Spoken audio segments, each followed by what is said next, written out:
All right, my people, welcome back.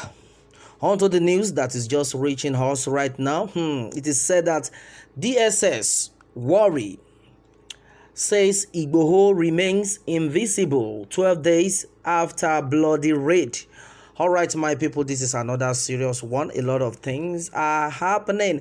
All right, well, onto this, it is said that 12 days after a bloody raid by operatives of the Department of State Services on his residence in the Soka area of Ibadan, the Oyo State Capital wanted Yoruba activist Sunday Adeyemo, popularly known as Sunday IGBOHO, is still on the ground. The activists are spearhead of the separatist agitation for the Yoruba nation had been declared wanted by the secret police on allegation of stockpiling arms to destabilize the country, which he has since denied, but his whereabouts remains unknown. Until this, IGBOHO has also refused to surrender himself to us, says the DSS spokesman Peter Afunaya at a press briefing in Abuja. All right, and then onto this effort by Sunday Punch to speak with IGBOHO and some of the persons close to him proved abortive, but a competent source in the Southwest confided in our correspondent that IGBOHO was alive and safe. The residents of Soka area in Ibadan will not forget the midnight of July 1st in a hurry as sounds of jackboots knocking the ground interrupted their peaceful sleep around 1 a.m. before gunshots ushered them into the new month. The country woke up to reports that unknown gunmen had attacked the activist residence, but the DSS at a press briefing later that day said a joint team of security operatives had raided IGBOHO's residence in the early hours of that Thursday based on an intelligence report that he was allegedly stockpiling arms.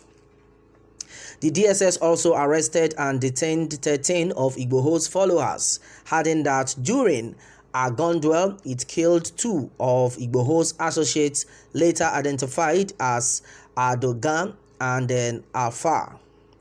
Though IGBOHO escaped the Gestapo raid, his house and cars were riddled with bullets while blood stains splattered the floors of the house. The activist went into hiding and then switched off his phone's line, according to DSS. Alright, and then meanwhile, the last time IGBOHO was heard from was on July 2nd in a viral recording obtained by our correspondent and then made public by his spokesman Olayomi Koiki, in which the Yoruba Nation agitator debunked some reports that the DSS arrested him at Satguru Maharji camp along Lagos-Ibadan Expressway. Some persons familiar with the matter have, however, refused to comment on the whereabouts of the Yoruba Nation activist who gained popularity in January following his eviction notice to suspected killer headers in the Ibarapa area of Oyo State. Meanwhile, IGBOHO's lawyer Yomi Aliyu San has since kept mute on the whereabouts of his client. The activist spokesman Koiki has also remained silent on his principal's location. However, an elder statesman in the Southwest who spoke on condition of anonymity told our correspondent they took all his phones, but he is alive and safe. When asked whether IGBOHO had left the shores of Nigeria, the elder statesman said, "I can't answer that, but we won't abandon him this period." Well, meanwhile, multiple sources claimed that IGBOHO had been placed on a watch list by the government, but Sunday Punch could not confirm it. The DSS had asked the Nigerian Immigration Service or the Nigerian Customs Service to stop the activist from leaving the country. The NIS spokesman Amos Okpo said he had no information on the issue. Similarly, our former assistant director with the DSS, Dennis Amachre, said it was procedural for the secret police to issue a wire to sister agencies such as the NIS and the NCS for a wanted person not to be allowed out of the country. If the DSS declares somebody wanted, the person will be placed on a watch list at all border posts, and if the person tries to either leave the country or across the border, the watch list will expose the person.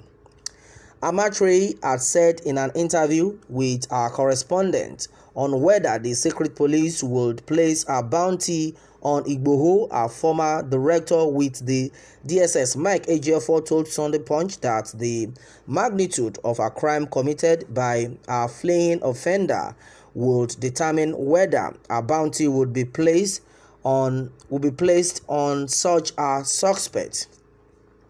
He said it depends on the level of the person's complicity and the magnitude of the crime, but I don't know whether the DSS will place a bounty on him. He has been declared wanted, and they DSS have their own procedure of looking for him, and they will follow the procedure to get him. It is left for the DSS. Meanwhile, DSS spokesman Peter Afunaya could not be reached after calls and then text messages were sent to him to his line on the matter. But the Ààrẹ Ọ̀nà Kakanfò of Yoruba Land, Ìbà Gani Adams, said some monarchs had started intervening in the matter, while Aliyu demanded 500 million naira damages over the destruction of the house and the cars of the activists during the raid. He had also demanded the release of the detained persons who want to be taken before the Federal High Court in Abuja and be granted bail. Nobel laureate Professor Wole Soyinka also condemned the invasion, which he described as bizarre. Similarly, Southern governors on Monday resolved that security agencies must notify them as the chief security officers of their state before they carry out any operation within their domains. However, the DSS, buoyed by the presidency commendation of the raid, vowed that there would be no hiding place for IGBOHO.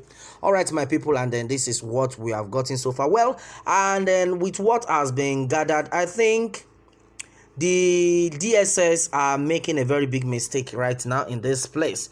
Well, and according to what I just read, I noticed that they said a bounty will always be put on somebody depending on the kind of crime he or she committed. Well, I want to say categorically on this part right now that if it is all about bounty placing on IGBOHO's head, I think IGBOHO does not deserve that, because IGBOHO has not committed any crime. As far as this agitation is concerned, this is not a crime. I think this is a situation of fighting for your rights. And you can't say somebody like IGBOHO has committed a crime when we have the major criminals, terrorists terrorizing the country, yet they are moving everywhere. Nobody is talking about them. Somebody like Pantami is moving everywhere. Somebody like Sheikh Gumi, who has been negotiating with bandits, is moving everywhere. Nobody is talking about bounty on him. So what exactly have we done to this government? That has been the issue right now, my people. I don't understand what is going on in this country. Why would a bounty be placed on Sunday Igboho when he is not a criminal? Well, I think every Yoruba, indigene, every Yoruba supporter, Oduduwa Nation, the leaders, they need to come out as fast as possible. We are tired of all these stories that, they are trying to do something. No, you people should come out right now and face it squarely. Let the federal government know that Sunday Igboho is not a criminal. So there shouldn't be any form of bounty. Talking about bounty placing on him, he is not a criminal. Because now, according to the passage, I've been gathered that Sunday Igboho a bounty will be placed on him depending on the kind of crime. I don't know the kind of crime we are talking about right now on this one. Well, my people, I think this is a cause whereby everybody needs to speak out. Meanwhile, let me have your take on this one, my people, and remember to subscribe for more updates. Thanks and God bless.